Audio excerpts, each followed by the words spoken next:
Class 7th Hindi व्याकरण। आपका first lesson है भाषा और व्याकरण। तो चलिए डाल लेते हैं एक नज़र हम कल पर कि कल हम लोगों ने क्या पढ़ा, फिर आगे बढ़ते हैं।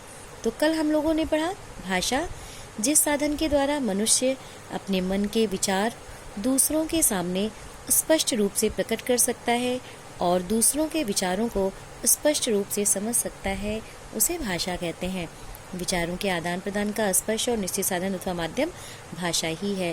भाषा की रचना फिर आप देखें तो भाषा का उद्देश्य है विचारों को प्रकट करना। इसके लिए वक्ता को अपनी बात इस प्रकार कहनी होती है जिससे श्रोता के लिए उसे समझना सुविधाजनक हो।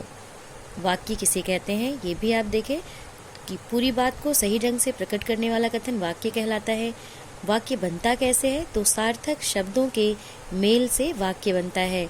और शब्द कैसे बनते हैं तो सार्थक वर्णों के योग से या मेल से शब्द बनते हैं। ध्वनि किसे कहते हैं ये भी आप देखें कि कानों को सुनाई देने वाली आवाज़ को ध्वनि कहते हैं। वर्ण किसे कहते हैं तो ये भी देखें कि ध्वनि को लिखने के लिए निश्चित किए गए चिन्ह वर्ण कहलाते हैं। ध्वनि को लिखने के लिए निश्चित किए गए चिन्ह वर्ण कहलाते हैं।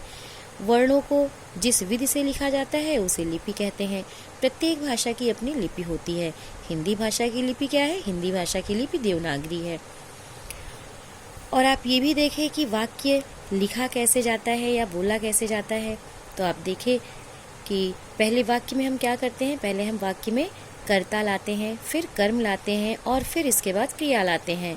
तो देखिए जैसे ये है वह पुस्तक पढ़ता है, तो यह क्या है, ये एक वाक्य बन गया। तो इस वाक्य में पहले कर्ता लाए, फिर कर्म लाए और फिर इसके बाद क्रिया लाए। तो इस व्यवस्था से कही गई बात को ही श्रोता भली प्रकार से समझ पाता है और पाठक अच्छी तरह पढ़ के उसको समझ पाता है।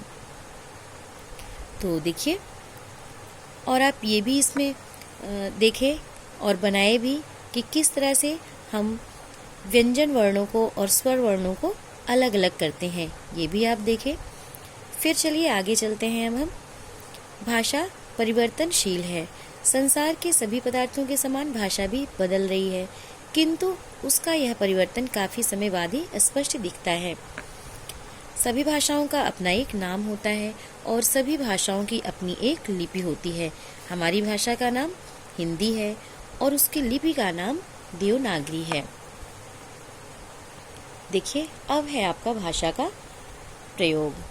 भाषा का प्रयोग दो रूपों में होता है, मौखिक और लिखित। भाषा का प्रयोग कितने रूपों में होता है? दो रूपों में होता है, मौखिक और लिखित। मौखिक भाषा ओरल। तो देखिए लोगों के सामने अपने विचारों को बोलकर प्रकट करने के लिए भाषा के मौखिक रूप का प्रयोग किया जाता है। इसमें बता रहे हैं लोगों के सामने अपने विचारों को बोलकर प्रकट करने के लिए भाषा के मौखिक रूप का प्रयोग किया जाता है।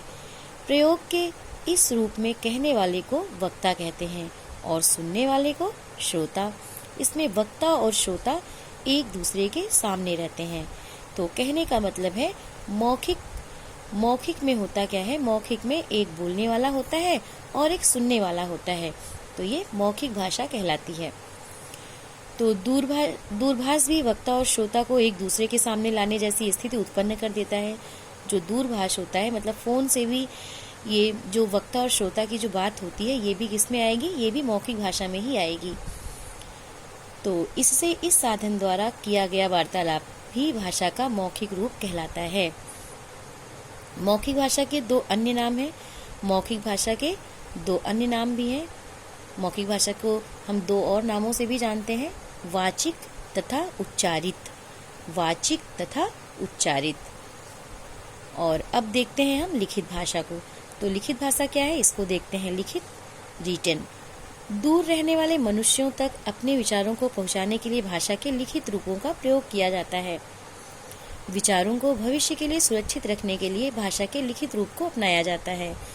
इस रूप में लिखने वाला लेखक कहलाता है और पढ़ने वाला पाठक। तो भाषा के मौखिक रूप में ध्वनियों का प्रयोग होता है और लिखित रूप में उन ध्वनियों के चिन्हों अर्थात वर्णों का प्रयोग होता है। तो आप अंतर समझ ही गए होंगे।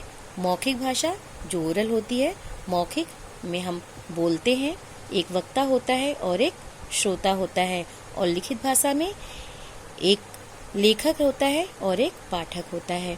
तो आज बस इतना ही, आगे कल। आज आपका होमवर्क है, जितना भी आज जो भी कुछ मैं आज पढ़ाई हूँ आपको, आप इसको अच्छे से फिर से पढ़ेंगे आप और समझेंगे। आगे कल। Thank you.